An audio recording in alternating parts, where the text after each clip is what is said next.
Good evening. Welcome to APTN National News. I'm Dennis Ward. Thousands took to the streets of Washington, D.C. today for the first Indigenous Peoples March. They were looking to bring national attention to the injustices endured by Indigenous peoples across the globe. With more, here's our Ashley Branson, who is in Washington to cover the event. Today, thousands of Indigenous peoples and allies gather in Washington, D.C. They're here to take part in the first annual Indigenous Peoples March. Indigenous leaders address a wide range of issues and injustices impacting Indigenous communities, including voter suppression and missing and murdered Indigenous women and girls. Amber French lives in Missoula, Montana. She shares one issue that affects many communities around her. So we live in Montana right now, and human trafficking is a huge issue on the reservations there. And I think the first step is just being aware of these issues. A lot of people where I live are trying to get the word out there that this is going on. These people matter. There are dozens of independent coordinators at the state and tribal level that helped organize this event. Keith Anderson is from the Nansemond tribe in southeastern Virginia. He says he's happy to see this many people attend this event, but change needs to happen. So the biggest thing is just recognizing all of us as equal human beings, and that we have needs and rights and have a place here in the world like in other races. Ashley Branson, APTN National News, United States Capitol, Washington, D.C. For more on the march, Ashley joins us now from Washington, D.C. Ashley, thanks for joining us. Can you tell us a bit about the turnout? Were there as many people on the ground as organizers had hoped? Actually, Dennis, there's approximately about 4,000 people that attended the march earlier this morning, and now I would say maybe about 500 people are in attendance of the rally right now. People seem to be coming and going as they please. So there was some talk of as many as 10,000 people taking part. Has there been much talk about the size of the turnout? I haven't heard much talk. I know I did speak to one or two people that were surprised about the turnout, but regardless, they're just happy to get this awareness out of all the injustices Indigenous people face around the world. Ashley, what are some of your takeaways from being there on the ground in Washington, D.C.? Oh, it's been so overwhelming. I've been talking to people, and I've heard some people's personal stories, and it's quite emotional hearing all of these personal stories, but I've also learned a lot about all of the other issues, about voter suppression, about police brutality against Indigenous peoples. So it was a huge learning experience coming down here. Were there a lot of similarities to the injustices experienced by those below south of the border? You know what? There is quite a bit of similarities, and I wasn't really expecting that, really. I thought, the United States would have different issues than Canada would have, but they still have issues with missing and murdered Indigenous women and girls. Ashley, we'll leave it there, but thanks so much for taking some time. Safe travels. Thanks, Dennis. The United Nations has condemned Canada for its continued discrimination against First Nations women under the Indian Act. APTN's Tina House has more on this story. Canada is an outlaw. It has knowingly and purposefully discriminated against Indigenous women and their children for all of these decades, knowing what the consequences are. Here at this press conference, Sharon McIver is surrounded by her legal advisors and supporters as she continues her fight for equal rights for First Nations women. Since 1989, McIver has been trying to get the federal government to stop denying First Nations women Indian status if they married a non-Indigenous man. That's because if a status Indian man marries a non-Indigenous woman, she becomes a status Indian, as well as their children. Although the act was amended in 1985 and in 2011, McIver says it doesn't go far enough. And despite a BC Supreme Court win in 2017, she says that close to 270,000 women and their descendants are still being discriminated against. They said, well, we're going to consult. We will not bring it, we'll do what the court tells us to do in this narrow little decision, but we have to consult with the First Nations. McIver also says the government's consultation process is two-faced. One, to scare the status Indians that the addition of the women that are entitled will somehow destroy their life as they know it. Now, McIver has the support of the United Nations Human Rights Committee. On January the 14th of this year, the committee ruled that Canada is obligated to remove the discrimination and to ensure that all First Nations women and their descendants are granted status on the same footing as First Nations men and their descendants. What Sharon has done, what this case means, is that I and my community will be able to welcome my kids back into our territory and be part of the larger family that they always should have been, but for the sex discrimination in the Indian Act. The government says they will be meeting with Parliament in June to implement the next steps. Tina House, APTN National News, Vancouver.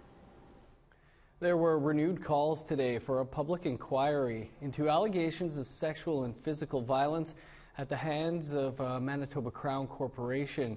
Members from 4 Northern Manitoba First Nations who are partnered with Manitoba Hydro on a massive hydroelectric project rallied outside of the provincial legislature today. In the summer of 2018, documents were made public about acts of racism, harassment, discrimination, and sexual violence allegedly perpetrated at the hands of hydro workers and members of the RCMP. The allegations date back decades in numerous northern communities where hydro projects were under construction. The communities say an inquiry will help with the healing. Our people, our women, still suffer to this day. We need healing for our members, and we feel that that will be the only way we can move forward with life.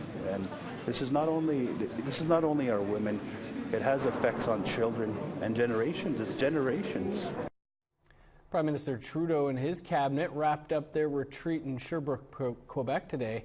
Tom Fenario was there where he gleaned some news for Inuit people living in Quebec and managed to ask the PMYE shuffle Jody Wilson-Raybould from Justice Minister to Veteran Affairs. The cabinet retreat spent much of its time discussing issues such as the economy, foreign affairs, and the environment. However, there was some news with regards to Indigenous issues. The Ministry of Public Safety announced that there's an agreement in principle with the Kativik Regional Police Force. The beleaguered Kativik Regional Police Force has been saying that they have been understaffed and underfunded for years, and they've been in negotiations for a new agreement since April. We are negotiating in good faith with our provincial partners and with the First Nations involved to make sure that we're ready to be at the table to settle this and to get on with it. But the money is there. It's been written into 2 federal budgets, and now the next step is to settle the actual agreements. The cabinet retreat ended with Prime Minister Trudeau addressing concerns about shuffling Minister Jody Wilson-Raybould from Justice Minister to Veteran Affairs. Despite Grand Chief Stuart Phillips saying the move flies in the face of all Trudeau's empty, lofty rhetoric on reconciliation, Trudeau continues to insist that the move is not a demotion. The offering and delivering services to people who've served this country is something that Canadians rely on, that all of us know is extraordinarily important, and that's exactly what we're doing. When asked about speculation that Wilson-Raybould was moved for butting heads too often, Trudeau had this to say. Was she moved for speaking truth to power too many times? We have a great team of very strong ministers who've stepped up time and time again to serve this country. And the way we do it together is something that has made a positive impact on all Canadians, and we will continue to work hard exactly on that. The Canadian Parliament begins sitting again on January 28th. It will be the last session before the October 21st election. Tom Fenario, APTN National News, Sherbrooke, Quebec. And you can see the whole exchange between Tom Fenario and Public Safety Minister Ralph Goodale over on our Facebook page. Time for a quick break, and then we'll hear about tonight's upcoming episode of APTN Investigates. Stick around.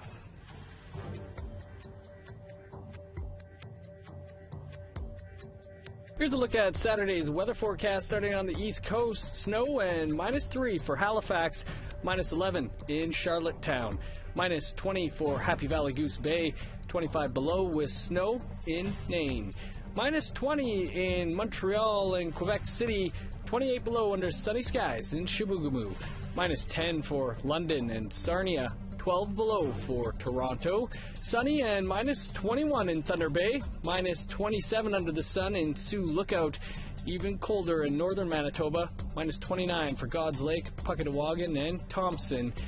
A little further south, 23 below for Winnipeg and Brandon. Over in Saskatchewan, -17 for Regina and Saskatoon, -6 for Swift Current, -30 in Stony Rapids.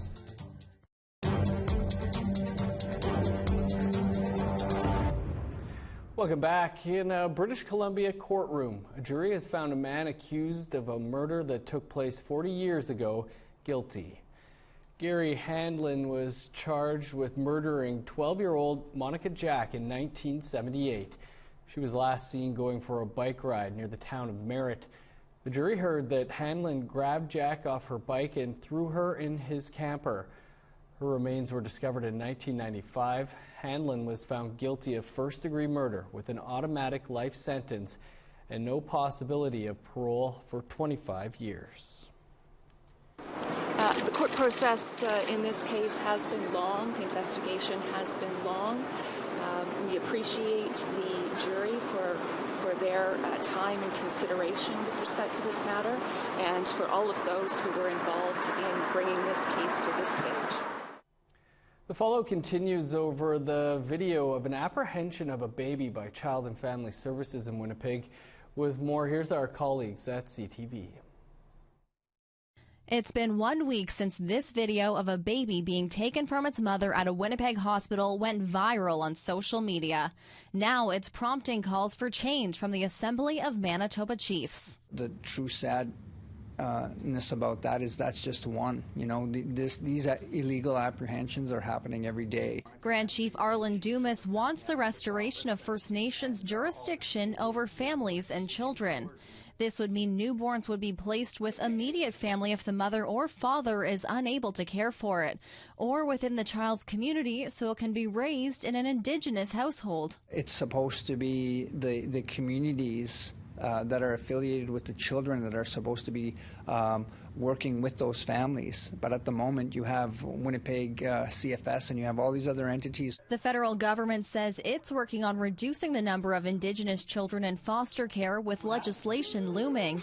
Last January, the feds committed to 6 points of action, including fully implement all orders of the Canadian Human Rights Tribunal and reforming Child and Family Services, focus on prevention and early intervention, co-developed federal child and family services legislation, accelerating the work of trilateral and technical tables, supporting Inuit and Métis Nation leadership, and developing a data and reporting strategy. Things can change today. Things can change immediately. The history of the Dakota people is not widely known in Canada. They were considered refugees from the U.S. and didn't sign treaties. But now a determined group from southwestern Manitoba is fighting for their rights. Refugees or Righteous is reporter Christopher Reed's latest APTN Investigates episode, and he joins us now. Christopher, thanks for joining us. What is the story that you are telling? Well, it's a complex story with a couple of different versions, but basically we start in 1862 in Minnesota, where there's something called the Dakota War, and a large group of Dakota people, there's an exodus. They come across the 49th parallel into what becomes Canada. And so some of these Dakota people, they end up living around Portage-la Prairie, Manitoba. And they're doing very well there. They're working for local farmers. They're working in the community. They're saving money.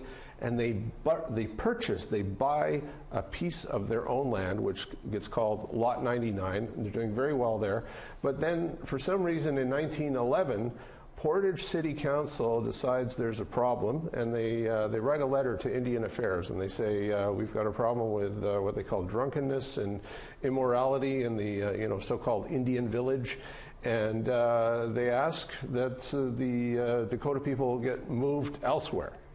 So basically over kind of a 60-year period, the Dakota people will go through kind of an ordeal. The community gets split up. Some eventually go to a place that becomes called Dakota Teepee First Nation, and which is right near Portage-la Prairie. Others get a small part of what is called Long Plain Ojibwe Reservation, and so that section of Long Plain becomes Dakota Plains Wapata Nation. And basically, this story is about Dakota Plains and what they are doing now. They are trying to negotiate with the federal government for loss of use for this loss of Lot 99, which they once had, and they're just about to begin negotiations with the federal government. And so what do the people, you kind of touched on it there, the people of Dakota Plains, what are they looking for? Well, there's 100 years loss of use of prime land from this Lot 99, which they once owned, which was illegally taken from them, essentially. And then there's another argument that CEO Craig Blacksmith makes, and he thinks that through the lens of the Dominion Lands Act, we could consider the possibility that each head of household should be given 160 acres, or the monetary equivalent. So we're looking at potentially hundreds of millions of dollars in a settlement claim. Well, Christopher, someone from that area, I'm pretty excited about this episode. Appreciate you taking some time to tell us about it. Thanks, Dennis. Mi'kmaq territory is gearing up for the North American Indigenous Games coming to Halifax in 2020, and the work starts now. 5,000 participants from 756 nations will take part in 15 sports. The North American Indigenous Games are expected to be the largest sporting event in Atlantic Canada. No small feat for the newly appointed CEO to make these games memorable. Kevin Sandy, who is from Six Nations in Ontario, says he knows how important culture is, and he plans to feature Mi'kmaq culture predominantly. Have a chance to participate in not only the sport competition, but some of the culture, some of the artistry, some of the pageantry, some of the dancing, the songs, some of the games. I think you say the Mi'kmaq people play. Waltus is a game that they play as well. So they have many other games. They said that I think we want to feature as well as part of that. A video posted on social media of a young man playing piano has racked up thousands of views. We'll speak with that young man after the break.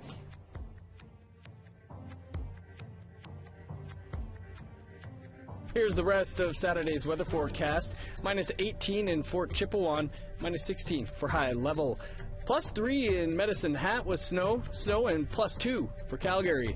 On the west coast, 8 in Tofino and Campbell River. Minus 18 in Fort Nelson, plus 3 with snow for Prince George.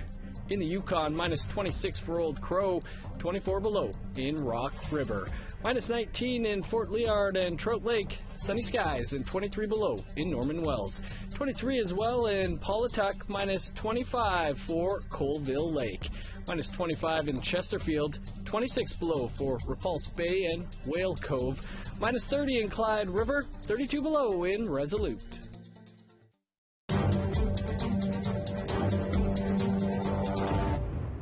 Welcome back. A video posted this week made its rounds on social media with thousands of shares and likes. It shows a Carpenter High School student playing the piano with no sheet music and no musical training. Trent Mongrad joins me now via Skype from Meadow Lake, Saskatchewan to discuss his gift and where he sees it taking him in the future. Trent, thanks so much for taking some time for us. How did you learn to play the piano? Well, as a kid, I had a real old keyboard, and explode some notes, you know? And once I was done exploding some notes, the keyboard kind of broke along the way. And so my mom got me a new keyboard, and decided, you know what, I might as well try to play some. I could do that. And sure enough, I kept on playing. I just kept on doing what I was gonna do. What I wanted was music. Trent, what do you make of the reaction to you playing that's been posted on Facebook? The reaction? Yes. All the people. Well, the moment I realized that, I felt everyone's love just come straight on to me. Everyone's love, and it really gave me like butterflies in my stomach. The good kind of butterflies. I bet. Is music something, Trent, you'd like to see in your future? I'd love to see it. What are your hopes? My hopes? Hopes. My hopes? Really, when you ask a kid at a young age, what do you want to do with your life? Well, they can answer it, and they can answer it honestly, but by the time as they get older, they already desire something else by the time they chose what they wanted, because everything's at a constant change. But you're hoping music will be part of that future? Oh yes, it's a form of art music. Art of music. Well, Trent, as I said, it was some incredible work. We really enjoyed watching it and speaking with you here today. I want to say hi to all my aunties, all my uncles, my Grandpa Joe, and my bro, Jay North. He's a month grand, just like I. Good stuff. Thanks a lot, Trent. Our thanks to Trent and Carpenter High School. That's your APTN National News for this Friday. For news anytime, visit our website, aptnnews.ca, and download the APTN News app. I'm Dennis Ward. APTN Investigates is next. We leave you tonight with more from the march in Washington, D.C. Have a great night.